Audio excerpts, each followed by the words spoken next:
Sveiki visiem! Šodien es vēlos pastāstīt par to, kādēļ es pārcēlos uz Spāniju. Dzīve Latvijā bija jauka, bet kaut kas tomēr tur trūka.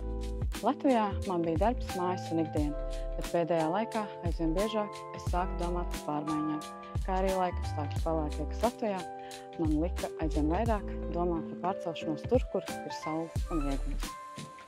Spānija man vienmēr šķita pievilcīga. Saule, jūra, daba un pozitīvie cilvēki. No sākuma tā bija tikai doma, līdz spontāna lēmuma pieņemšanai.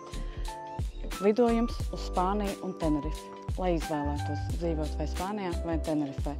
3 dienas Tenerifē es jau uzreiz sapratu pirmajā dienā, ka nē, tur es dzīvot nevēlos. Nākamās 3 dienas Spānijā, kur es sapratu uzreiz pirmajā dienā, jā, šeit es jūtos kā mājās.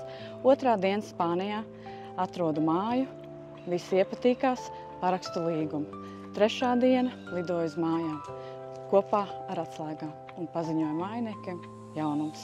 Kas man vairāk patīk Spānijā? Saulains rīts, nevis pelēki logi, palmas aiz loga, nevis skaili koki, cilvēku nesteidzīgums, nevis mūžīgā steiga. Un tas vieglums, kas ir šeit, patiešām ir sajūta, it kā būtu vieglāk elpot. Šis ir tikai sākums manam stāstam.